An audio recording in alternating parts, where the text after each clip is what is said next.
ನಮಸ್ಕಾರ ವೀಕ್ಷಕರೇ, ಏಷ್ಯಾನೆಟ್ ಸುವರ್ಣ ನ್ಯೂಸ್ನ ಜಾತಕ ಫಲ ವಿಶೇಷ ಕಾರ್ಯಕ್ರಮಕ್ಕೆ ಸ್ವಾಗತ. ನಾನು ನಯನ ಶಂಕರ್.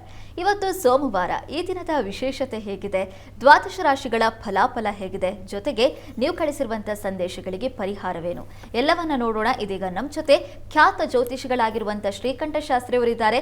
ಬನ್ನಿ ಅವರನ್ನ ಕಾರ್ಯಕ್ರಮಕ್ಕೆ ಸ್ವಾಗತಿಸೋಣ. ಶಾಸ್ತ್ರಿಗಳೇ, ಕಾರ್ಯಕ್ರಮಕ್ಕೆ ಸ್ವಾಗತ. ನಮಸ್ಕಾರಗಳು. ಶಾಸ್ತ್ರಿಗಳೇ, ಇವತ್ತು ಸೋಮವಾರ, ಶಿವನಿಗೆ ವಿಶೇಷವಾದಂಥ ದಿನ. ಈ ದಿನದ ವಿಶೇಷತೆ ಜೊತೆಗೆ ಈ ದಿನ ದೇವರ ಪೂಜಾ ಅನುಷ್ಠಾನ ಹೇಗಿರಬೇಕು ತಿಳಿಸ್ಕೊಡೋದಾದ್ರೆ. ಶ್ರೀ ಗುರುಭ್ಯೋ ನಮಃ. ಹರಿ ಓಂ. ಮೂರ್ತಿತ್ವೇ ಪರಿಕಲ್ಪಿತ ಶಶಿಭೃತೌ ವರ್ತ್ಮಾ ಪುನರ್ಜನ್ಮನ ಆತ್ಮೇ ಚಾತ್ಮವಿದಾಂ ಕೃತಶ್ಚೇಜತಾಂ ಭರ್ತ ಅಮರ ಜ್ಯೋತಿಷಾಂ ಲೋಕಾನಾಂ ಪ್ರಳಯೋದ್ಭವ ಸ್ಥಿತಿ ವಿಭುಶ್ಚಾನೇಕಥಾ ಯಶ್ರಿತೌ ವಾಚನ್ನ ಸದ್ದದಾ ತ್ವನೇಕ ಕಿರಣ ತ್ರೈಲೋಕ್ಯ ದೀಪೋರವಿಃ. ಸಮಸ್ತ ವೀಕ್ಷಕರಿಗೆ ಶುಭೋದಯ, ಶುಭ ಬೆಳಗು. ಈ ದಿನದ ಸಂದೇಶಗಳನ್ನು ಪರಿಶೀಲಿಸುವ ಪೂರ್ವದಲ್ಲಿ ಇವತ್ತಿನ ಪಂಚಾಂಗವನ್ನು ಗಮನಿಸಿಕೊಳ್ಳೋಣ. ಶ್ರೀ ವಿಶ್ವಾವಸುನಾಮ ಸಂವತ್ಸರ ದಕ್ಷಿಣಾಯಣ ಹೇಮಂತ ಋತು ಪುಷ್ಯಮಾಸ ಕೃಷ್ಣ ಪಕ್ಷವಾಗಿದೆ. ಈ ದಿವಸ ಸೋಮವಾರವಾಗಿರ್ತಕ್ಕಂಥದ್ದು. ನವಮಿ ತಿಥಿ, ಸ್ವಾತಿ ನಕ್ಷತ್ರ. ಈ ದಿವಸ ಸೋಮವಾರವಾಗಿದೆ. ಸ್ವಾತಿ ನಕ್ಷತ್ರವೂ ಸೇರಿದೆ. ಶಿವ ಹಾಗೂ ನರಸಿಂಹರ ಪ್ರಾರ್ಥನೆಗೆ ಒಂದು ಒಳ್ಳೆಯ ಸಕಾಲ ಅಂತ ಹೇಳಬಹುದು. ಸ್ವಾತಿ ನಕ್ಷತ್ರ ಇದೆ, ಹೀಗಾಗಿ ನರಸಿಂಹ ಕ್ಷೇತ್ರಗಳಲ್ಲಿ ಬಹಳ ವಿಶೇಷವಾದ ಪೂಜಾದಿಗಳು ನೆರವೇರುತ್ತೆ ಈ ದಿವಸ. ಸ್ವಾತಿ ನಕ್ಷತ್ರ ನರಸಿಂಹನ ನಕ್ಷತ್ರ. ಈ ಕಾರಣದಿಂದಾಗಿ ಅಲ್ಲಿ ಮೂಲ ಮೂರ್ತಿಗಳಿಗೆ ಅಥವಾ ಮೂಲ ವಿಗ್ರಹಗಳಿಗೆ ಇಂಥ ದಿವಸದಲ್ಲಿ ಶುಕ್ರನ ಪರಿವರ್ತನೆಯನ್ನು ಕಾಣ್ತೇವೆ. ಎಷ್ಟು ದಿವಸ ಶುಕ್ರ ಶತ್ರು ಕ್ಷೇತ್ರದಲ್ಲಿ ಗುರುವಿನ ಮನೆಯಲ್ಲಿದ್ದ ಧನು ರಾಶಿಯಲ್ಲಿ, ಈಗ ಮಕರ ರಾಶಿಗೆ ಮಿತ್ರನ ಮನೆಗೆ ಬರ್ತಾ ಇದ್ದಾನೆ. ಫ್ರೆಂಡ್ಸ್ ಮನೆಗೆ ಹೋದರೆ ನಾವೆಲ್ಲ ಹೇಗಿರ್ತೀವಿ, ಮನೆಯಲ್ಲೂ ಅಷ್ಟು ಚೌಕಟ್ಟಿರಲ್ಲ. ಇನ್ಯಾವುದೋ ಒಂದು ಸ್ಥಳದಲ್ಲಿ ಅಂಥ ಎಲ್ಲ ಕಡೆ ಒಂದು ಬಂಧನ ಇರುತ್ತೆ. ಆದರೆ ಮಿತ್ರರ ಮನೆಯಲ್ಲಿ ಮಾತ್ರ ಸ್ವೇಚ್ಛೆ ಇರುತ್ತೆ. ನಾವು ಏನು ಮಾಡಿದ್ರೂ ಅದಕ್ಕೆ ಕೇಳುವರಿರೋಲ್ಲ ನೋಡಿ, ಹಾಗಿರ್ತದೆ. ಅಂಥ ಒಂದು ಕ್ಷೇತ್ರಕ್ಕೆ ಶುಕ್ರನು ಬರ್ತಾ ಇದ್ದಾನೆ. ಅದು ಶನೈಶ್ಚರನ ಮನೆಗೆ. ವಿಲಾಸವನ್ನು, ವೈಭೋಗವನ್ನು, ಭೋಗವನ್ನು ಹೆಚ್ಚು ಮಾಡ್ತಕ್ಕಂಥವನು ಶನೈಶ್ಚರ. ಸ್ವಲ್ಪ ತಾಮಸ ಗ್ರಹ. ಶುಕ್ರ ರಜೋಗುಣ ಇರತಕ್ಕಂಥವನು ಸ್ವಲ್ಪ ಮಟ್ಟಿಗೆ. ಹೀಗಾಗಿ ತಾಮಸ ರಜೋ ಗುಣಗಳು ಸೇರಿಬಿಟ್ರೆ ಅದು ವಿಚಿತ್ರವಾದ ಒಂದು ಅಪೇಕ್ಷೆಗಳು ಈಡೇರಿಸಿಕೊಳ್ಳಲಿಕ್ಕೆ ಪ್ರಾರಂಭ ಮಾಡಿಬಿಡ್ತಾರೆ ವ್ಯಕ್ತಿಗಳು. ಹೀಗಾಗಿ ಪ್ರತಿ ರಾಶಿಗೂ ಒಂದೊಂದು ರೀತಿಯ ಮನಸ್ಸು ವಿಪ್ಲವವಾಗುತ್ತೆ. ಇಂದ್ರಿಯಗಳ ಚೋದನೆಯಾಗುತ್ತೆ. ಯಾಕೆ ಇದನ್ನು ಮಾಡಬಾರ್ದು, ನಾನು ಮಾಡ್ತೇನೆ ಅಂತ ಇಂಥದ್ದೊಂದು ಶುರುವಾಗ್ಬಿಡುತ್ತೆ ಅಭಿಲಾಷೆ. ಅದು ಒಳ್ಳೆಯದಾಗಿದ್ದರೆ ಸರಿ. ಈ ವ್ಯಸನವೋ, ದುರ್ವ್ಯಸನವೋ, ದುಶ್ಚಟವೋ, ಇನ್ಯಾರೋ ದುಸ್ಸಂಗವೋ ಆದರೆ ಬದುಕನ್ನು ಹರಿದು ಹಾಕ್ಬಿಡುತ್ತೆ. ಬಹಳ ಎಚ್ಚರಿಕೆ ಬೇಕು. ಯಾವ್ಯಾವ ರಾಶಿಗಳಿಗೆ ಎಚ್ಚರಿಕೆ ಬೇಕು ಅನ್ನೋದನ್ನು ರಾಶಿ ಫಲ ನೋಡ್ತಾ ಹೋಗೋಣ. ಅಂತೂ ಈ ಪರಿವರ್ತನೆ ದಿವಸ ತಪ್ಪದೆ ಯಾರ್ಯಾರಿಗೆ ತೊಡಕಿದೆಯೋ ಆ ಪರಿಹಾರಗಳನ್ನು ಮಾಡಿಕೊಳ್ಳಿ. ಈ ದಿವಸ ಹರಿಹರ ಪ್ರಾರ್ಥನೆ ಮಾಡಿಕೊಳ್ಳಿ, ಒಳ್ಳೆಯದಾಗಲಿ. ಖಂಡಿತವಾಗ್ಲೂ ಶಾಸ್ತ್ರಿಗಳೇ, ಇವತ್ತು ನರಸಿಂಹನ ಆರಾಧನೆ ಮಾಡಬೇಕು. ಜೊತೆಗೆ ಶುಕ್ರ ಮಿತ್ರ ಸ್ಥಾನಕ್ಕೆ ಬರೋದ್ರಿಂದ ಏನೆಲ್ಲ ಪರಿಣಾಮಗಳನ್ನು ಬೀರುತ್ತೆ ಅನ್ನೋದನ್ನು ತಿಳಿಸ್ಕೊಟ್ಟಿದ್ರ. ಅದರ ಜೊತೆಗೆ ದ್ವಾದಶ ರಾಶಿಗಳ ಮೇಲೂ ಕೂಡ ಪರಿಣಾಮ ಬೀರುತ್ತೆ. ಅದನ್ನು ಮುಂದೆ ಕೂಡ ನೋಡ್ತಾ ಹೋಗೋಣ. ವೀಕ್ಷಕರು ಈಗ ಸಾಕಷ್ಟು ಸಂದೇಶ ಕಳಿಸಿದ್ದಾರೆ, ಅದನ್ನು ನೋಡ್ತಾ ಹೋಗೋಣ ಶಾಸ್ತ್ರಿಗಳೇ. ಮೊದಲನೇ ಸಂದೇಶವನ್ನು ನಾಗರಾಜ್ ಅವರು ಕಳಿಸಿದ್ದಾರೆ. ನಾಗರಾಜ್ ಅವರ ಜನ್ಮ ದಿನಾಂಕ 19/4/1978. ಹುಟ್ಟಿದ ಸಮಯ ಬೆಳಗ್ಗೆ 10:20. ಕೆಲಸ ಹಾಗೆ ಆರೋಗ್ಯದ ಬಗ್ಗೆ ತಿಳಿಸ್ಕೊಡಿ ಅಂತ ಪ್ರಶ್ನೆ ಕೇಳಿದ್ದಾರೆ ಶಾಸ್ತ್ರಿಗಳೇ. ನಾಗರಾಜ್ ಅವರ ಪ್ರಶ್ನೆ ಕೆಲಸ ಮತ್ತು ಆರೋಗ್ಯದ ಬಗ್ಗೆ ಕೇಳಿದ್ದಾರೆ. ಹೌದು ಶಾಸ್ತ್ರಿಗಳೇ. ಜಾತಕ ನೋಡಿ. ಈ ಜಾತಕವನ್ನು ಗಮನಿಸಿದ್ರೆ ಇದು ಮಿಥುನ ಲಗ್ನ. ಲಗ್ನದ ಅಧಿಪತಿ ಬುಧ ನಿಮ್ಮ ಜಾತಕದಲ್ಲಿ ನೀಚ ಸ್ಥಾನದಲ್ಲಿದ್ದಾನೆ. ಆರೋಗ್ಯದ ಕಡೆ ಸ್ವಲ್ಪ ಗಮನ ತಗೋಬೇಕು ನೀವು. ರಾಹು ದಶೆಯಲ್ಲಿ ಈಗ ನಡೀತಾ ಇರತಕ್ಕಂಥದ್ದು ಬುಧನ ಕಾಲ. ಯಾವಾಗ ನೀಚಾರಿಷಷ್ಟ ವ್ಯಯಸಂಶರಿತಾ ಶುಭಾ ಪ್ರಯಚ್ಯಂತ್ಯ ಶುಭಾನಿ ಸರ್ವೇ ಅಂತ ಶಾಸ್ತ್ರದಲ್ಲಿ ಒಂದು ಮಾತಿದೆ. ನೀಚವಾಗಿರ್ತಕ್ಕಂಥ ಗ್ರಹ ಶುಭ ಫಲವನ್ನು ಕೊಡೋದಿಲ್ಲ. ಹೀಗಾಗಿ ಅವನು ಲಗ್ನಾಧಿಪತಿ. ಹೀಗಾಗಿ ಆರೋಗ್ಯದಲ್ಲಿ ವ್ಯತ್ಯಾಸ ಆಗುತ್ತೆ. ಬುಧ ಶಾಂತಿ ಮತ್ತು ಒಂದು ಧನ್ವಂತರಿ ಹವನ ಮಾಡಿಸಿದ್ರೆ ತುಂಬ ಒಳ್ಳೆಯದು. ಬುಧ ಕವಚವನ್ನು ಹೇಳ್ಕೊಳ್ಳಿ. ಇದರ ಜೊತೆಗೆ ಯಾವುದು ನಿಮಗೆ ಸಾಧ್ಯವಾಗುತ್ತೆ ಅದನ್ನು ಮಾಡಿಪ್ಪ. ತುಂಬ ಹಿಂಸೆ ಮಾಡಿಕೊಂಡು ಆರಾಧನೆಗಳನ್ನು ಮಾಡಬಾರ್ದು ಅಂತ ಹೇಳ್ತಾರೆ ದೊಡ್ಡವರು. ಸತ್ಯವಾದ ಮಾತು. ತುಂಬ ಶೋಷಣೆ ಮಾಡ್ಕೊಂಡು ಮಾಡಬೇಡಿ. ಬುಧ ಕವಚ ಹೇಳ್ಕೊಂಡ್ರೆ ಸಾಕಾಗುತ್ತೆ. ದಯವಿಟ್ಟು ಹೇಳ್ಕೊಳ್ಳಿ. ನಿಮಗೆ ಸಾಮರ್ಥ್ಯ ಇದ್ದರೆ ಬುಧ ಶಾಂತಿ ಮಾಡಿಸಿದ್ರೆ ತುಂಬ ಒಳ್ಳೆಯದು. ನಿಮ್ಮ ಉಳಿದದ್ದು ನಿಮಗೆ ಬಿಟ್ಟದ್ದು. ಇನ್ನು ತಾವು ಕೇಳಿದ್ದೀರಿ ಕೆಲಸದ ವಿಚಾರವಾಗಿ ಅಂತ. ಕೆಲಸದಲ್ಲಿ ವಿಷ್ಣು ಸಹಸ್ರನಾಮವನ್ನೇ ಹೇಳ್ಕೊಳ್ಳಿ, ಕೆಲಸಕ್ಕೆ ಅನುಕೂಲ ಆಗುತ್ತೆ. ಇದು ಈಗ ನೀವು ಮಾಡಬೇಕಾಗಿರ್ತಕ್ಕಂಥದ್ದು. ಸ್ವಲ್ಪ ಕಾಲ ನಮಗೆ ಬಲಹೀನವಾಗಿದ್ದಾಗ ನಮ್ಮ ಫಲವೂ ಹಾಗೇ ಇರುತ್ತೆ. ಹೀಗಾಗಿ ವಿಷ್ಣುವಿನ ಪ್ರಾರ್ಥನೆ ನಿಮ್ಮ ಬದುಕಿಗೆ ಒಂದು ಬಂಗಾರದ ಫಲ ತಂದು ಕೊಡುತ್ತೆ. ಮಾಡಿ, ಒಳ್ಳೆಯದಾಗಲಿ. ಸರಿ ಶಾಸ್ತ್ರಿಗಳೇ, ಮುಂದಿನ ಸಂದೇಶವನ್ನು ಬೆಂಗಳೂರಿನಿಂದ ಗಗನ್ ಅವರು ಕಳಿಸಿದ್ದಾರೆ. ಗಗನ್ ಅವರ ಜನ್ಮ ದಿನಾಂಕ 9/6/2012, ಹುಟ್ಟಿದ ಸಮಯ ಮಧ್ಯರಾತ್ರಿ 2 ಗಂಟೆ. ಆರೋಗ್ಯ ಹಾಗೆ ಶಿಕ್ಷಣದ ಬಗ್ಗೆ ತಿಳಿಸ್ಕೊಡಿ ಅಂತ ಪ್ರಶ್ನೆ ಕೇಳಿದ್ದಾರೆ ಶಾಸ್ತ್ರಿಗಳೇ. ಗಗನ್ ಅವರ ಪ್ರಶ್ನೆ ಆರೋಗ್ಯ ಮತ್ತು ಶಿಕ್ಷಣಕ್ಕೆ ಸಂಬಂಧಿಸಿದೆ. ಹೌದು ಶಾಸ್ತ್ರಿಗಳೇ. ಜಾತಕ ನೋಡಿ, ತಮ್ಮದು ಮೀನ ಲಗ್ನವಾಗಿದೆ. ಲಗ್ನದ ಅಧಿಪತಿ ಶತ್ರು ಕ್ಷೇತ್ರದಲ್ಲಿದ್ದಾನೆ. ರವಿ ಯುಕ್ತನಾಗಿದ್ದರೆ ಮೌಢ್ಯತೆಯೂ ಉಂಟಾಗುತ್ತೆ. ನೋಡೋಣ, ಮೌಢ್ಯನಾಗಿಲ್ಲ. ಲಗ್ನಾಧಿಪತಿ ಮೌಢ್ಯನಾಗಿಲ್ಲ, ಸದ್ಯ ಒಳ್ಳೆಯದು. ಪ್ರಸ್ತುತ ಈಗ ನಿಮಗೆ ರಾಹು ದಶೆಯಲ್ಲಿ ಈಗ ಶನಿ ಭುಕ್ತಿ ನಡೀತಾ ಇದೆ. ಶನೈಶ್ಚರ ನಿಮ್ಮ ಜಾತಕದಲ್ಲಿ ದಿಗ್ಬಲ ಇದೆ ಅವನಿಗೆ. ನೀವು ಶನೈಶ್ಚರ ಕವಚ ಕೇಳಿಸ್ಕೊಳ್ಳಿ. ಜೊತೆಗೆ ಆಂಜನೇಯ ಸನ್ನಿಧಾನಕ್ಕೆ ಹೋಗಿ ಬನ್ನಿ. ಶನಿವಾರ ಆಂಜನೇಯನಿಗೆ ಅಭಿಷೇಕ ಮಾಡಿಸಿ ಆ ತೀರ್ಥ ತೆಗೆದುಕೊಳ್ಳಿ. ಆಂಜನೇಯನಿಗೆ ರುದ್ರಾಭಿಷೇಕ ಮಾಡಿಸಿ, ಅದು ತುಂಬ ಸಹಾಯ ಮಾಡುತ್ತೆ. ವಿದ್ಯೆಗೆ ತುಂಬ ಅನುಕೂಲ ಆಗುತ್ತೆ. ತಪ್ಪದೇ ಶನಿವಾರ ಆಂಜನೇಯನ ಸನ್ನಿಧಾನಕ್ಕೆ ಹೋಗಿ ನಮಸ್ಕಾರ ಹಾಕೋದನ್ನು ಮರಿಬೇಡಿ. ಒಳ್ಳೆಯದಾಗಲಿ. ಸರಿ ಶಾಸ್ತ್ರಿಗಳೇ, ಮುಂದಿನ ಸಂದೇಶವನ್ನು ಚಿತ್ರದುರ್ಗದಿಂದ ಸೋಮ ಅವರು ಕಳಿಸಿದ್ದಾರೆ. ಸೋಮ ಅವರ ಜನ್ಮ ದಿನಾಂಕ 2/4/1963, ಹುಟ್ಟಿದ ಸಮಯ ಸಂಜೆ 5 ಗಂಟೆ. ಆರೋಗ್ಯ ಸಮಸ್ಯೆ ಇದೆ, ಪರಿಹಾರ ತಿಳಿಸ್ಕೊಡಿ ಅಂತ ಪ್ರಶ್ನೆ ಕೇಳಿದ್ದಾರೆ ಶಾಸ್ತ್ರಿಗಳೇ. ಸೋಮ ಅವರ ಪ್ರಶ್ನೆ ಆರೋಗ್ಯ ಸಮಸ್ಯೆ ಇದೆ ಅಲ್ವಾ? ಹೌದು ಶಾಸ್ತ್ರಿಗಳೇ. ಜಾತಕ ನೋಡೋಣ. ನೋಡಿ, ಇದು ಸಿಂಹ ಲಗ್ನವಾಗಿದೆ. ಲಗ್ನದ ಅಧಿಪತಿ ನಿಮ್ಮ ಜಾತಕದಲ್ಲಿ ಅಷ್ಟಮದಲ್ಲಿದ್ದಾನೆ. ಲಗ್ನಾಧಿಪತಿ ಅಷ್ಟಮದಲ್ಲಿದ್ದರೂ ಆರೋಗ್ಯ ಕ್ಷೀಣ ಆಗ್ತಾ ಇರುತ್ತೆ ಆಗಾಗ. ಈಗ ಪ್ರಸ್ತುತ ನಿಮಗೆ ನಡೀತಾ ಇರತಕ್ಕಂಥದ್ದು ರವಿದಶೆಯಲ್ಲಿ ಈಗ ರಾಹು ಭುಕ್ತಿ ಇನ್ನೇನು 16ನೇ ತಾರೀಕು ಮುಗಿದು ಗುರು ಪ್ರಾರಂಭವಾಗುತ್ತೆ. ಗುರು ನಿಮ್ಮ ಜಾತಕದಲ್ಲಿ ಆತ ಕೂಡ ಅಷ್ಟಮದಲ್ಲೇ ಇರತಕ್ಕಂಥದ್ದು. ರವಿಯುಕ್ತನಾಗಿ 16, 18 ಮೌಢ್ಯತೆ ಇಲ್ಲ. ಒಂದೊಂದು ಗ್ರಹಕ್ಕೆ ಮೌಢ್ಯತೆ ಬರುತ್ತದೆ. ಅದು ಸೂರ್ಯನಿಂದ ಇಷ್ಟು ಡಿಗ್ರಿ ಅಂತರದಲ್ಲಿದ್ದರೆ ಮೌಢ್ಯತೆ ಬಂದುಬಿಡುತ್ತೆ. ಇರಲಿ, ಆದರೂ ನೀವು ಜನವರಿ ನಂತರದಲ್ಲಿ ನಿಮಗೆ ಒಂದು ರೀತಿಯ ಒಂದು ಒಳ್ಳೆಯ ಚೇತರಿಕೆಯ ಕಾಲ ಕಾಣಬಹುದು. ನೀವು ಯೋಚನೆ ಮಾಡಬೇಡಿ. ಈಶ್ವರ ಸನ್ನಿಧಾನಕ್ಕೆ ನೀವು ಸ್ವಲ್ಪ ಗೋಧಿ ಸಮರ್ಪಣೆ ಮಾಡಿ. ಪ್ರತಿ ಭಾನುವಾರ ಮಾಡ್ತಾ ಬನ್ನಿ. ಜೊತೆಗೆ ಪ್ರತಿ ದಿವಸ ಆದಿತ್ಯ ಹೃದಯ ಹೇಳ್ಕೊಳ್ಳಿ. ಆದಿತ್ಯ ಹೃದಯ ನಿಮ್ಮ ಬದುಕಿಗೆ ಯಾವ ಆರೋಗ್ಯ ಹಾನಿಯಾಗಿದೆಯೋ ಅದರ ಹಾನಿ ನಿವಾರಣೆಯಾಗಿ ದೇಹದಲ್ಲಿ ಒಂದು ಚೈತನ್ಯ ಶಕ್ತಿ ಬರುತ್ತೆ. ಆದಿತ್ಯ ಹೃದಯ ಪ್ರತಿ ದಿವಸ ಕೇಳಿಸ್ಕೊಳ್ಳಿ. ಬೆಳಗ್ಗೆ ಸಂಜೆ ಕೇಳಿಸ್ಕೊಳ್ಳಿ. ಒಳ್ಳೆಯದಾಗಲಿ. ಸರಿ ಶಾಸ್ತ್ರಿಗಳೇ, ಮುಂದಿನ ಸಂದೇಶವನ್ನು ಬೆಂಗಳೂರಿನಿಂದ ಅಶ್ವಿನಿ ಅವರು ಕಳಿಸಿದ್ದಾರೆ. ಅಶ್ವಿನಿ ಅವರ ಜನ್ಮ ದಿನಾಂಕ 16/6/1994, ಹುಟ್ಟಿದ ಸಮಯ ಮಧ್ಯರಾತ್ರಿ 3 ಗಂಟೆ 50 ನಿಮಿಷ. ಸರ್ಕಾರಿ ಕೆಲಸ ಸಿಗುತ್ತಾ ತಿಳಿಸ್ಕೊಡಿ ಅಂತ ಪ್ರಶ್ನೆ ಕೇಳಿದ್ದಾರೆ ಶಾಸ್ತ್ರಿಗಳೇ. ಅಶ್ವಿನಿಯವರ ಪ್ರಶ್ನೆ ಸರ್ಕಾರಿ ನೌಕರಿ ಸಿಗುತ್ತಾ ಅಂತ ಕೇಳಿದ್ದಾರೆ. ಹೌದು ಶಾಸ್ತ್ರಿಗಳೇ. ಜಾತಕ ನೋಡಿ, ತಮ್ಮದು ಮೇಷಲಗ್ನವಾಗಿದೆ. ಲಗ್ನದಲ್ಲಿ ಕುಜ ಇರತಕ್ಕಂಥದ್ದು ಬಹಳ ಒಳ್ಳೆಯದು. ಕರ್ಮಾಧಿಪತಿ ಲಾಭದಲ್ಲಿರೋದು ಅದೂ ಕೂಡ ಒಳ್ಳೆಯದು. ಸ್ವಕ್ಷೇತ್ರದಲ್ಲಿರ್ತಕ್ಕಂಥದ್ದು. ಪ್ರಸ್ತುತ ನಿಮಗೆ ಕುಜ ದಶೆಯಲ್ಲಿ ಈಗ ಬುಧನ ಒಂದು ಕಾಲ ನಡೀತಾ ಇದೆ. ಮುಂದೆ ಕೇತು ಪ್ರಾರಂಭವಾಗುತ್ತೆ. ಚೆನ್ನಾಗಿದೆ, ಬುಧನ ಕಾಲವು ಚೆನ್ನಾಗಿದೆ. ಪ್ರಯತ್ನ ಮಾಡಿ, ಪ್ರಯತ್ನಕ್ಕೆ ಫಲ ಸಿಗುವ ಕಾಲ ಸ್ವಲ್ಪ ಇದೆ ಇವರೇ ನಿಮಗೆ. ಈಗ ನೋಡಿ, ಫೆಬ್ರವರಿವರೆಗೆ ಮಾತ್ರ ಇಂಥದ್ದೊಂದು ಅವಕಾಶ ಇದೆ. ಆಮೇಲೆ ನಿಮಗೆ ಆ ಅವಕಾಶ ಸ್ವಲ್ಪ ಕ್ಷೀಣವಾಗಿಬಿಡುತ್ತೆ. ಕೇತು ಕಾಲದಲ್ಲಿ ಸ್ವಲ್ಪ ನಿಮಗೆ ಕೇತು ವಿಘ್ನ ಸೂಚಿಪನವನು ವಿಘಟ ಗ್ರಹನು ಅಂತ. ಯಾವಾಗ ಕೆಲಸಕ್ಕೆ ಕೈ ಹಾಕಿದ್ರೆ ಅದು ವಿಘಟವಾಗುತ್ತೆ, ಅಂದರೆ ಕತ್ತರಿಸಿ ಹೋಗುತ್ತೆ ಅಂತ. ಆ ರೀತಿಯ ಒಂದು ಫಲ ಕೊಡ್ತಾನೆ. ಹೀಗಾಗಿ ಫೆಬ್ರವರಿವರೆಗೂ ಅವಕಾಶ ಇದೆ. ಭಗವದ್ ಆರಾಧನೆ ಮಾಡಿ, ಅಂಥದ್ದೊಂದು ಶೀಘ್ರ ಫಲ ತಮಗೆ ಬರಲಿ. ಒಳ್ಳೆಯದಾಗಲಿ. ಶಾಸ್ತ್ರಿಗಳೇ, 12 ರಾಶಿಗಳಲ್ಲಿ ಮೊದಲ 6 ರಾಶಿಗಳ ಈ ದಿನದ ಫಲಾಫಲ ತಿಳಿಸ್ಕೊಡೋದಾದರೆ? 12 ರಾಶಿಗಳ ಫಲಾಫಲ ತಿಳಿಯೋ ಮುನ್ನ ಈ ಹೊತ್ತಿನ ಗ್ರಹ ಸ್ಥಿತಿಯನ್ನು ಗಮನಿಸ್ಕೊಳ್ಳೋದಾದರೆ, ಮಿಥುನ ರಾಶಿಯಲ್ಲಿ ನಾವು ಗುರುವನ್ನು ಕಾಣ್ತಾ ಇದ್ದೀವಿ. ಕೇತು ಮತ್ತು ಮಾಂದಿ ಉದಯ ಆಗಿದೆ ಈ ದಿವಸ, ಅದು ಸಿಂಹ ರಾಶಿಯಲ್ಲಿ. ಇನ್ನು ಚಂದ್ರ ಇರ್ತಕ್ಕಂಥದ್ದು ತುಲಾ ರಾಶಿಯಲ್ಲಿ.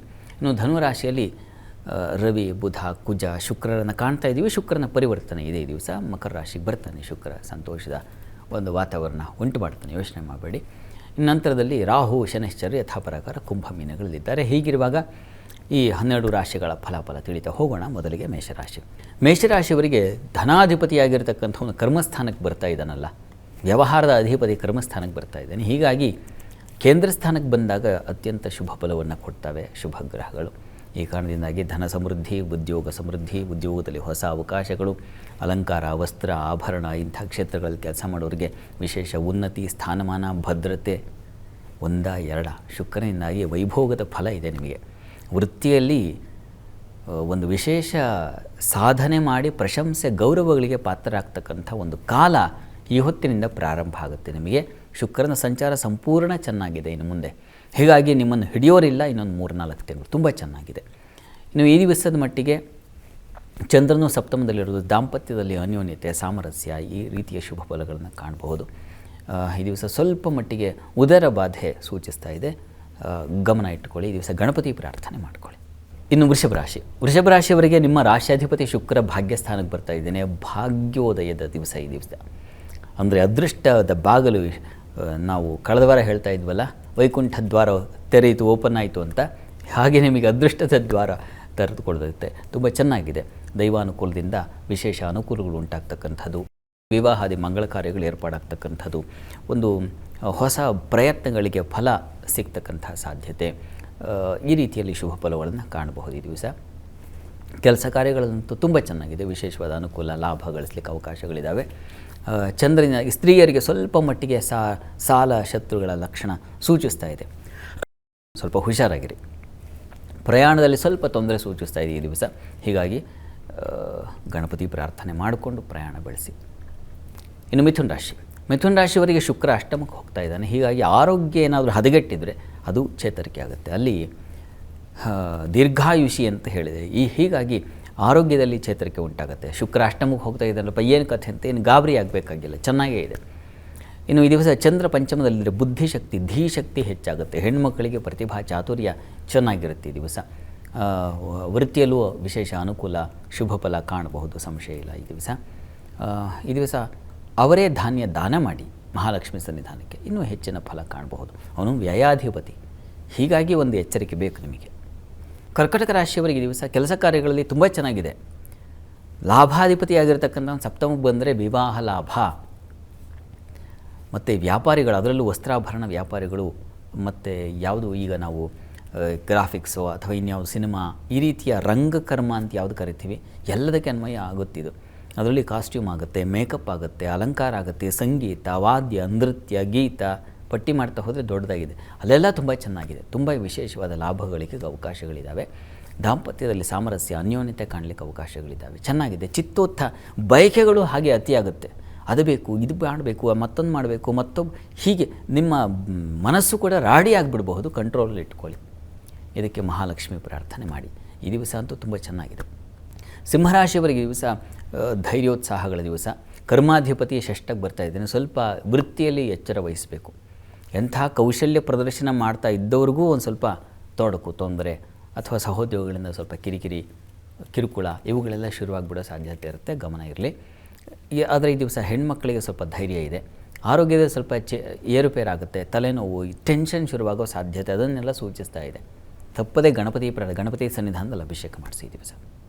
ಇನ್ನು ಕನ್ಯಾ ರಾಶಿಯವರಿಗೆ ನೋಡಿ, ಭಾಗ್ಯಾಧಿಪತಿ ಶುಕ್ರ ಪಂಚಮಕ್ಕೆ ಮೂಲ ತ್ರಿಕೋಣ ಸ್ಥಾನಕ್ಕೆ ಹೋಗ್ತಾ ಇದ್ದಾನೆ. ತುಂಬ ಒಳ್ಳೆಯದು. ಹೀಗಾಗಿ ಪ್ರತಿಭಾಶಕ್ತಿ ಚೆನ್ನಾಗಿರುತ್ತೆ. ಕೌಶಲ್ಯ ಪ್ರದರ್ಶನ ಮಾಡ್ತೀರಾ. ಬರವಣಿಗೆ, ಸಂಗೀತ, ನೃತ್ಯ ಇಂಥ ಕ್ಷೇತ್ರಗಳವರಿಗೆ ವಿಶೇಷ ಮಾನ್ಯತೆ, ಪ್ರಶಂಸೆ, ಗೌರವ.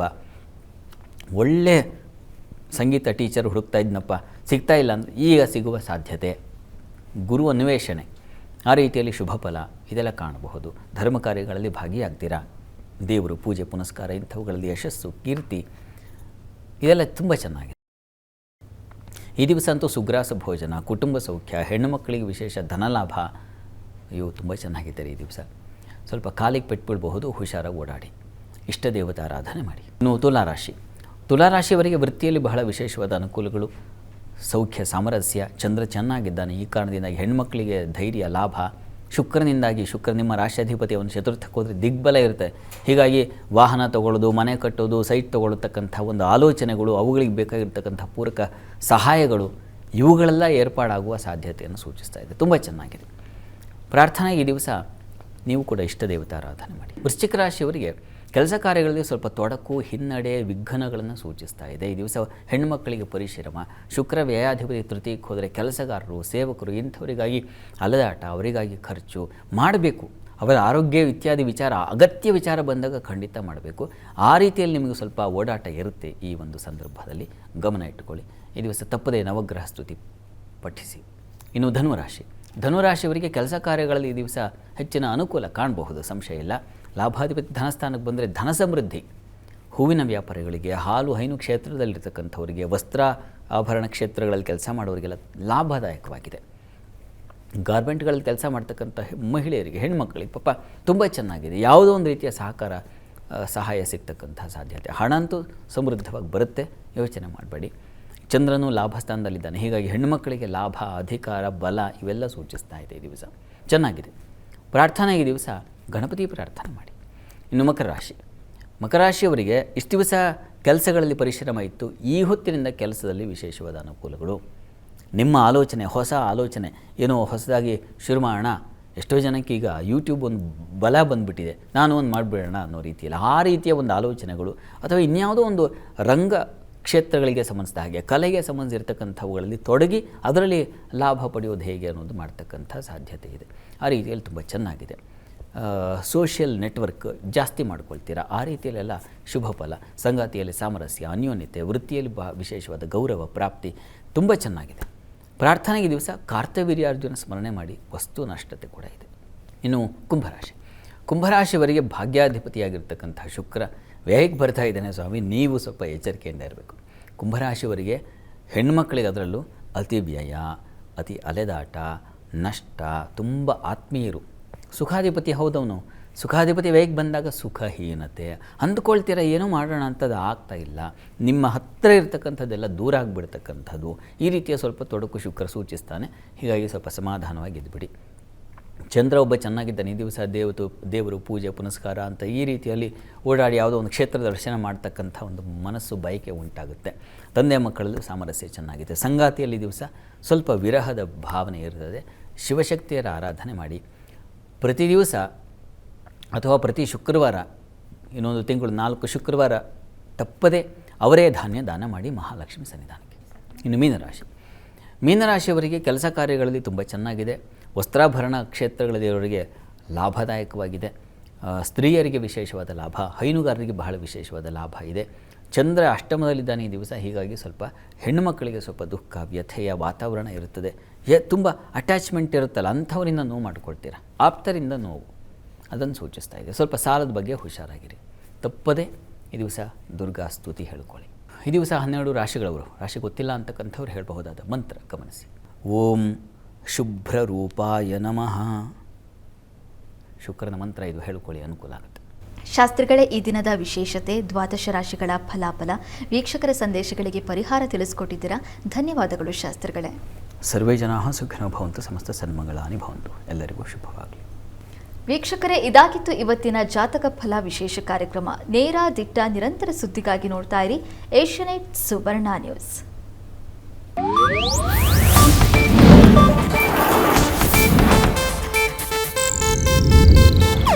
ಇದು ಏಷ್ಯಾನೆಟ್ ನ್ಯೂಸ್ ನೆಟ್ವರ್ಕ್ ಪ್ರಸ್ತುತಿ.